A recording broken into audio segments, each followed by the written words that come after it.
जय मसीह की। मेरे प्यारे भाइयों और बहनों, प्रभु यीशु के पवित्र नाम में आप सभी का स्वागत है मेरे चैनल ग्रेस विद जीसस में। आज का संदेश थोड़ा अलग है। आज हम किसी दूसरे व्यक्ति की गलतियों की बात नहीं करेंगे, बल्कि अपने जीवन को परमेश्वर के वचन के सामने रखकर जांचेंगे। हो सकता है कि हम वर्षों से कलीसिया जा रहे हों, प्रार्थना कर रहे हों, आराधना कर रहे हों, लेकिन फिर भी कुछ ऐसी गलतियां हों जो अनजाने में हमारे और परमेश्वर के बीच दूरी पैदा कर रही हो। इसलिए इस वीडियो को अंत तक अवश्य देखिए, क्योंकि हो सकता है 10 में से कोई एक बात सीधे आपके जीवन से जुड़ी हो। यदि आज पवित्र आत्मा हमसे बात करे तो आइए हम अपने मन को कठोर ना करें, बल्कि नम्र होकर परमेश्वर की ओर लौटें। आइए प्रार्थना करते हैं। हे स्वर्गीय पिता, आज हम आपका वचन सुनेंगे तो हमारे हृदय खोल दीजिए। जहाँ हम गलत हैं वहाँ हमें सुधारिए और हमें ऐसा जीवन दीजिए जो आपको प्रसन्न करे। यह प्रार्थना हम प्रभु यीशु मसीह के नाम से मांगते हैं, आमीन। आज का हमारा विषय है कि हम अपने जीवन में तमाम गलतियां करते हैं, लेकिन 10 ऐसी सबसे बड़ी गलतियां हैं जो हर विश्वासी अनजाने में कर देते हैं। उन्हीं गलतियों को आज हम जानेंगे। हमारी पहली गलती है केवल रविवार का विश्वासी बन जाना। बहुत से लोग रविवार को कलीसिया जाते हैं, सुंदर कपड़े पहनते हैं, भजन गाते हैं और सबको जय मसीह की कहते हैं। लेकिन मेरे प्रियो, सोमवार से शनिवार तक उसका जीवन बिल्कुल अलग होता है। कार्यस्थल पे झूठ, घर में क्रोध, लोगों के प्रति कटुता और परमेश्वर के साथ कोई व्यक्तिगत संबंध नहीं। बाइबल हमें ऐसा जीवन नहीं सिखाती। याकूब 1:22 में लिखा है कि वचन पर चलने वाले बनो, केवल सुनने वाले नहीं। और इस वचन का अर्थ है कि परमेश्वर यह नहीं देखता कि हमने कितने संदेश सुने, वह ये देखते हैं कि हमने सुने हुए वचन पर कितना अमल किया।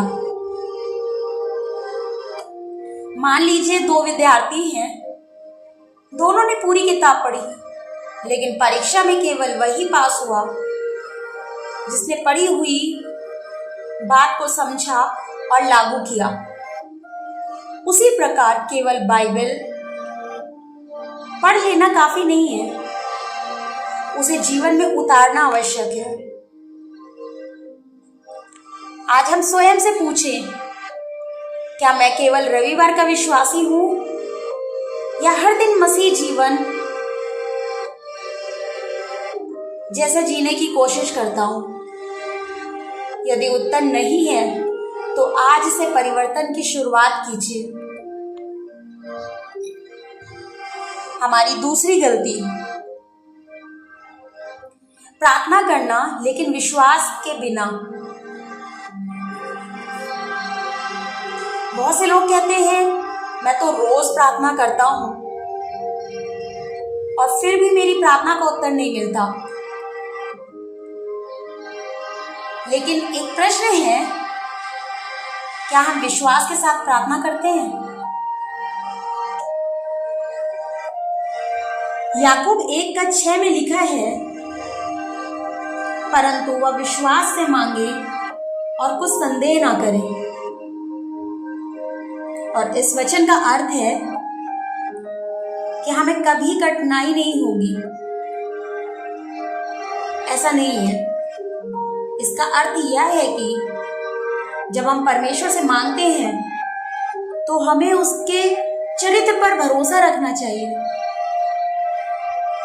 कि वो हमारी सारी प्रार्थनाओं का उत्तर देते हैं।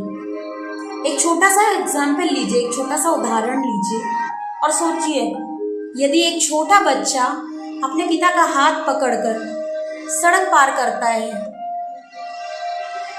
तो वह हर कदम पर नहीं सोचता कि पिता मुझे गिरा देंगे। उसे विश्वास होता है कि पिता मुझे सुरक्षित ले जाएंगे। और उसी प्रकार परमेश्वर चाहता है कि हम केवल शब्दों से नहीं बल्कि पूरे विश्वास के साथ उसके पास आए। कभी कभी उत्तर तुरंत नहीं मिलता।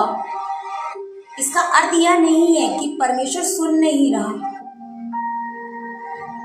हो सकता है वह सही समय की प्रतीक्षा कर रहे हैं, हो सकता है वह हमें तैयार कर रहे हो, और कभी कभी वह हमें हमारी मांगी हुई वस्तु से भी बेहतर देना चाहता है। इसलिए यदि आपकी प्रार्थना का उत्तर अभी तक नहीं मिला तो निराश मत होइए, विश्वास रखिए। परमेश्वर कभी देर नहीं कर सकता, लेकिन वह अपने समय पर सबसे उत्तम कार्य करता है। प्रिय भाइयों और बहनों, ये केवल 2 गलतियां थी।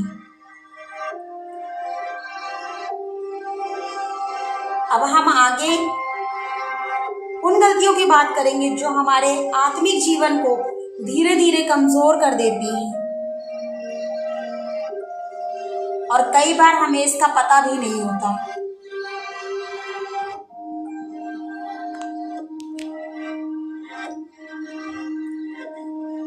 हमारी तीसरी गलती,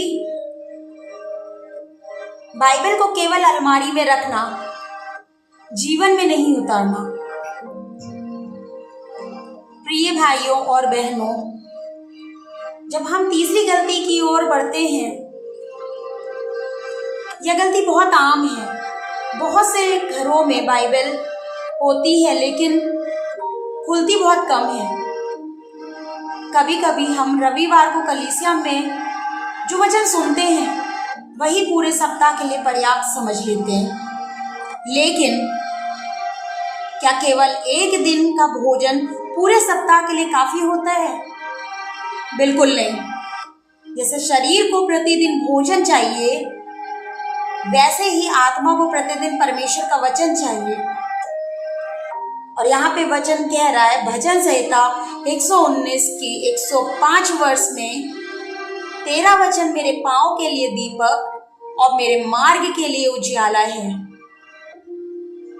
और इस वचन का अर्थ है कि जब जीवन में अंधेरा हो, निर्णय कठिन हो या रास्ता समझ ना आए, तब परमेश्वर का वचन हमें सही दिशा दिखाता है। यदि दीपक ही ना जलाए तो रास्ता कैसे दिखाई देगा? इसलिए प्रतिदिन थोड़ा समय निकालकर बाइबल पढ़िए, उस पर मनन कीजिए और सोचिए कि आज परमेश्वर मुझसे क्या कहना चाहते हैं। चौथी गलती, क्षमा ना करना। अब चौथी गलती की बात करते हैं। शायद यह सबसे कठिन है। किसी ने हमारा दिल दुखाया, हमारे साथ अन्याय किया या हमें धोखा दिया। हम कहते हैं, मैं उसे कभी माफ नहीं करूंगा। लेकिन प्रभु यीशु ने हमें क्या सिखाया है? इफिसियों 4:32 बताता है, एक दूसरे पर कृपालु और दयालु बनो, और जैसे परमेश्वर ने मसीह में तुम्हें क्षमा किया है, वैसे ही तुम भी एक दूसरे को क्षमा करो। जरा सोचिए, यदि परमेश्वर हमारे हर पाप का हिसाब रखता तो क्या हम उसके सामने ठहर सकते थे? नहीं। उसने हमें अनुग्रह से क्षमा किया, इसलिए वह चाहता है कि हम भी दूसरों को क्षमा करें।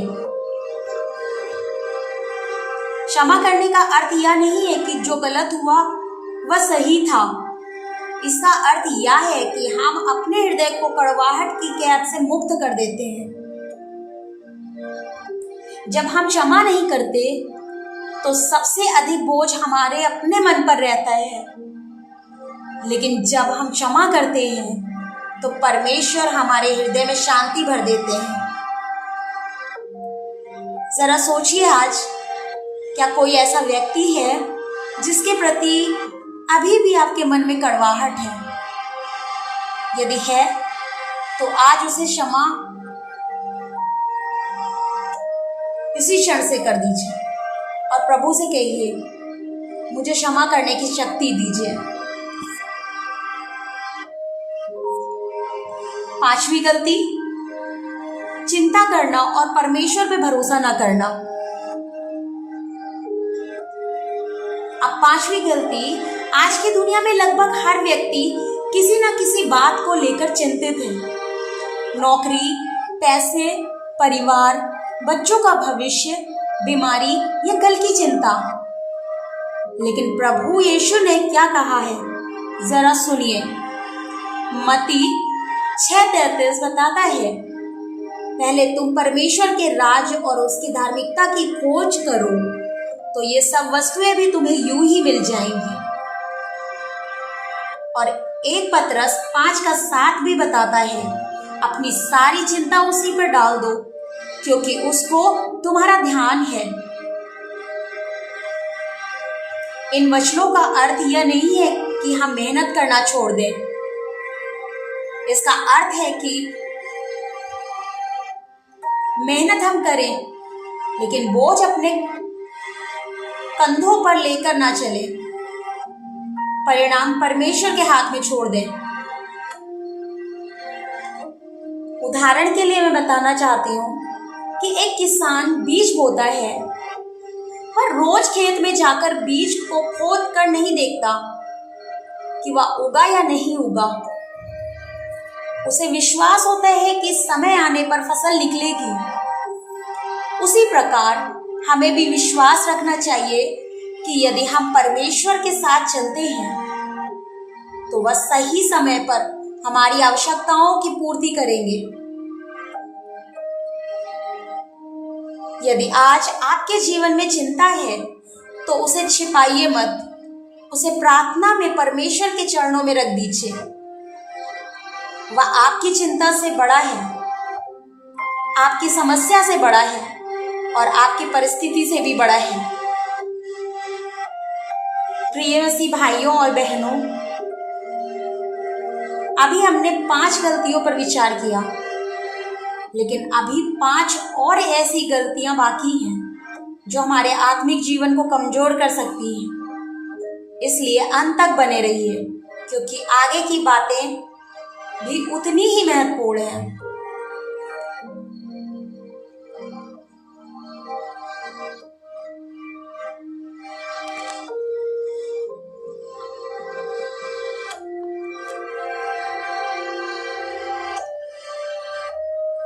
छठी गलती,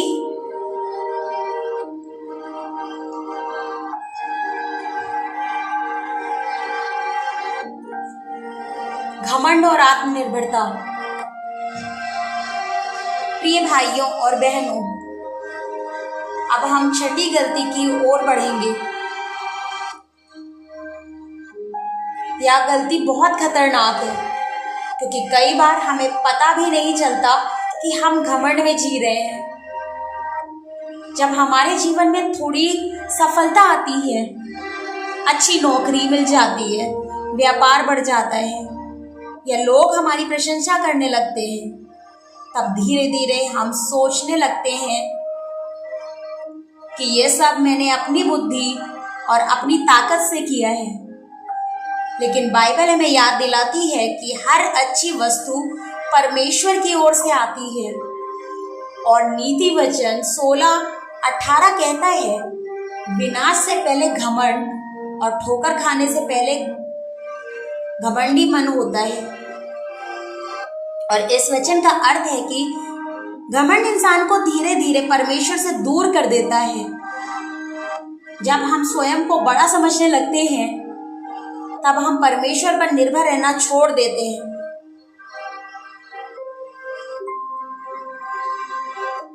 याद कीजिए, बाबेल का गुम्बद बनाने वाले लोगों ने कहा था कि हम अपना नाम बड़ा करेंगे, लेकिन परमेश्वर ने उनका अभिमान तोड़ दिया।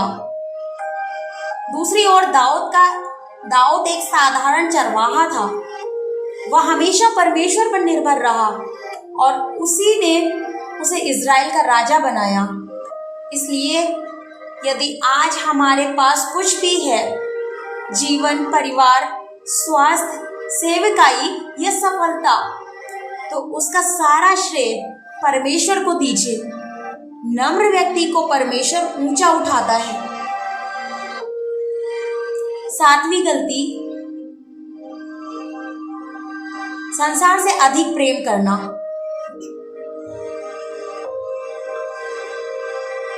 आज की दुनिया हमें हर दिन आकर्षित करती है। पैसा, नाम, प्रसिद्धि, सोशल मीडिया, लोगों की तारीफ, इस सब के पीछे भागते भागते कहीं ऐसा तो नहीं कि हम परमेश्वर को पीछे छोड़ दें। 1 यूहन्ना 2:15 कहता है, संसार से और न संसार की वस्तुओं से प्रेम रखो। यदि कोई संसार से प्रेम रखता है तो उसमें पिता का प्रेम नहीं। इसका अर्थ यह नहीं है कि हम काम ना करें या परिवार की जिम्मेदारियां ना निभाएं। इसका अर्थ यह है कि हमारे जीवन में पहला स्थान हमेशा परमेश्वर का होना चाहिए। अपने आप से पूछिए, मैं सबसे ज्यादा समय किसे देता हूँ? मोबाइल को, सोशल मीडिया को, मनोरंजन को या परमेश्वर के साथ समय कितने को?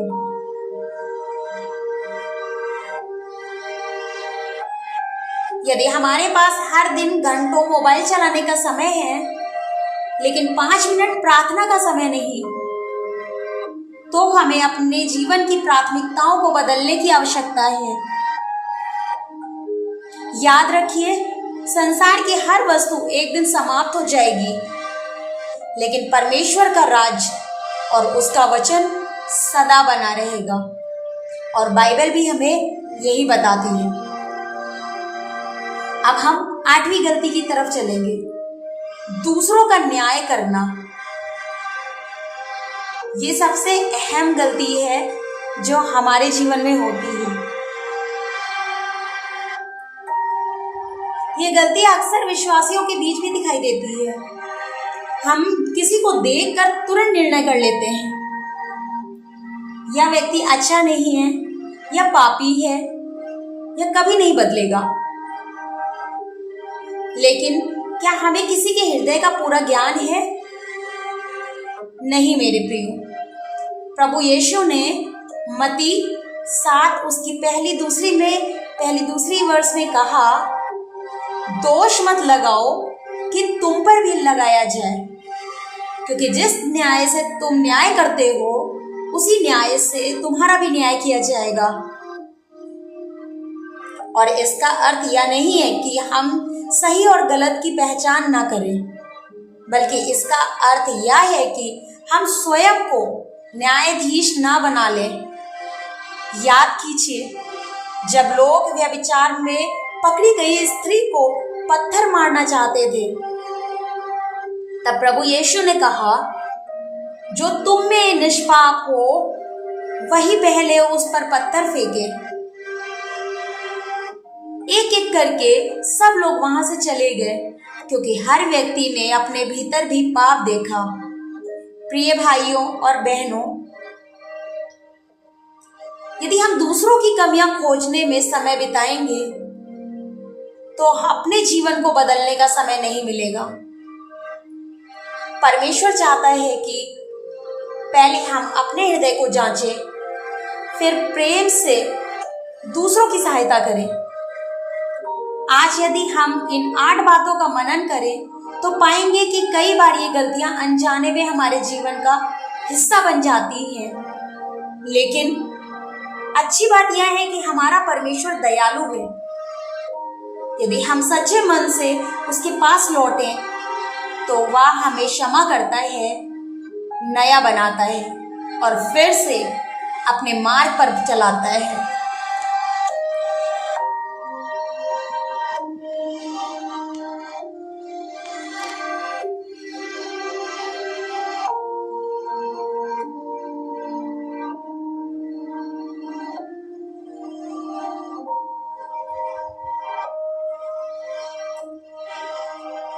नवी गलती, परमेश्वर का धन्यवाद न करना। प्रिय भाइयों और बहनों, अब हम नवी गलती की ओर बढ़ते हैं। यह ऐसी गलती है जिसे हम अक्सर बहुत छोटी समझते हैं, लेकिन परमेश्वर की दृष्टि में इसका बहुत महत्व है। हम परमेश्वर से बहुत कुछ मांगते हैं, अच्छी नौकरी, स्वास्थ्य, परिवार, धन, आशीष और सुरक्षा। लेकिन जब वह हमें ये सब देते हैं तो क्या हम सब में उसका धन्यवाद करते हैं? या क्या हम सच में उसका धन्यवाद करते हैं?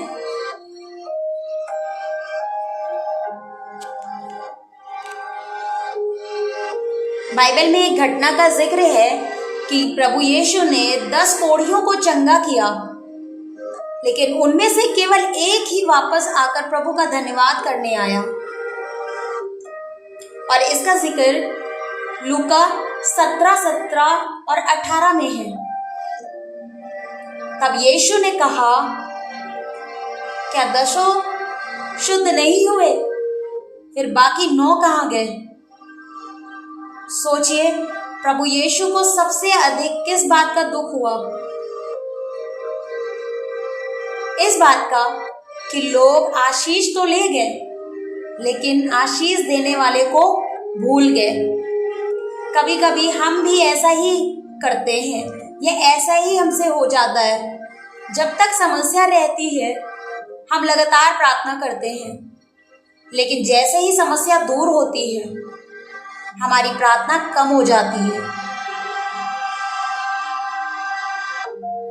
आज एक पल रुकिए और सोचिए, क्या मैंने आज परमेश्वर का धन्यवाद किया?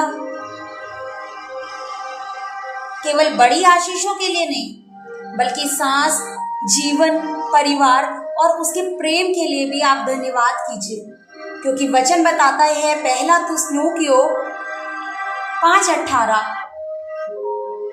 हर बात में धन्यवाद करो, क्योंकि तुम्हारे लिए मसीह यीशु में परमेश्वर की यही इच्छा है। एक धन्यवादी हृदय हमेशा परमेश्वर और प्रभु यीशु के निकट होता है। अब सबसे आखिरी और 10वीं गलती, पश्चाताप को टालते रहना।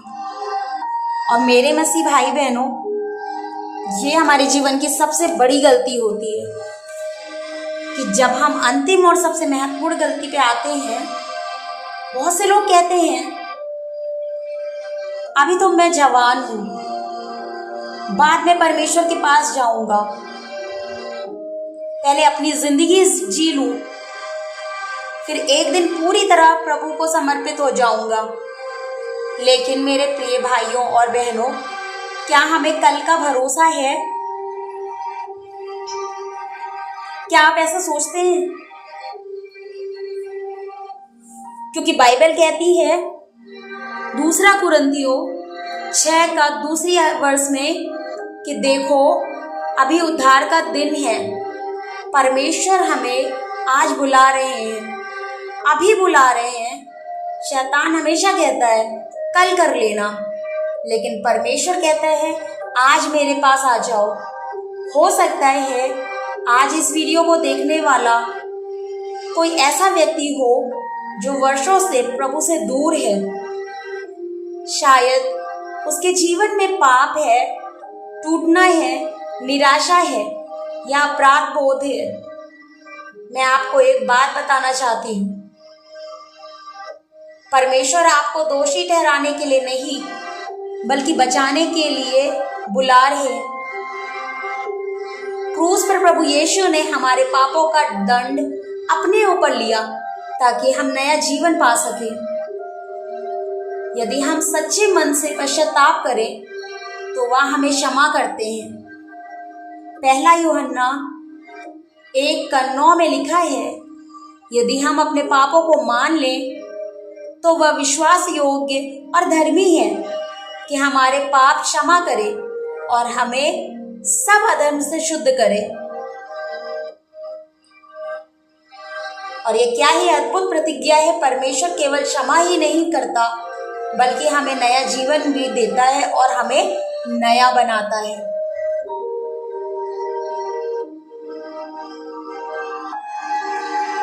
प्रिय भाइयों और बहनों, आज हमने 10 ऐसी गलतियों पर विचार किया जो हम में से बहुत से विश्वासी अनजाने में करते हैं। सिर्फ रविवार का विश्वासी बनना, विश्वास के बिना प्रार्थना करना, बाइबल से दूर होना, क्षमा न करना, चिंता में जीना, घमंड करना, संसार से अधिक प्रेम करना, दूसरों का न्याय करना, धन्यवाद न देना और पश्चाताप को टालते रहना। यदि हम इन 10 बातों में से एक भी बात ने आपके हृदय को छुआ है तो समझ लीजिए कि परमेश्वर आज आपसे बात कर रहा है। याद रखिए, परमेश्वर सिद्ध लोगों को नहीं बुलाता, वह उन लोगों को बुलाता है जो बदलना चाहते हैं। आज ही निर्णय लीजिए कि मैं पहले जैसा जीवन नहीं जीऊंगा। मैं प्रतिदिन परमेश्वर के वचन के अनुसार चलने का प्रयास करूंगा। यदि यह संदेश आपके लिए आशीष का कारण बना है तो इसे अपने परिवार और अपने मित्रों के साथ अवश्य साझा कीजिए ताकि और भी लोग परमेश्वर के वचन से आशीष पा सकें। आइए अब अंत में प्रार्थना करते हैं। अपनी आंखों को बंद करिए और सरों को झुकाइए। हे स्वर्गीय पिता, आपका धन्यवाद कि आपने आज अपने वचन के द्वारा हमसे बात की। जहां हमने गलतियां की, आप हमें क्षमा कीजिए, हमारे हृदय को नया कीजिए, हमें नम्र बनाइए, विश्वास से भर दीजिए और हमें ऐसा जीवन दीजिए जो आपको महिमा दे। हम चाहते हैं कि हमारा जीवन केवल नाम का नहीं बल्कि सच्चा मसीही जीवन हो। प्रभु यीशु मसीह के नाम से हम यह प्रार्थना करते हैं, आमीन।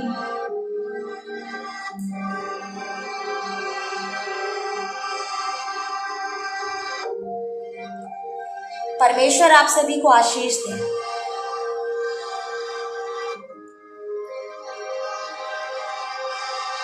मैं आपसे निवेदन करती हूँ कि इस संदेश को बीच में छोड़कर मत जाइएगा, क्योंकि हो सकता है 10वीं गलती आपके जीवन को हमेशा के लिए बदल दे, या इन 10 गलतियों में से कोई एक गलती जो आप अपने जीवन में कर रहे हो, उनसे परमेश्वर आपसे बात करना चाहते हैं। तो इस संदेश को पूरा सुनिए, अपने जीवन में लागू करिए, अपने जीवन को परमेश्वर को समर्पित करिए। परमेश्वर आपके जीवन में बहुतायत का कार्य करेंगे। जय मसीह की। प्रभु आपको आशीष दे।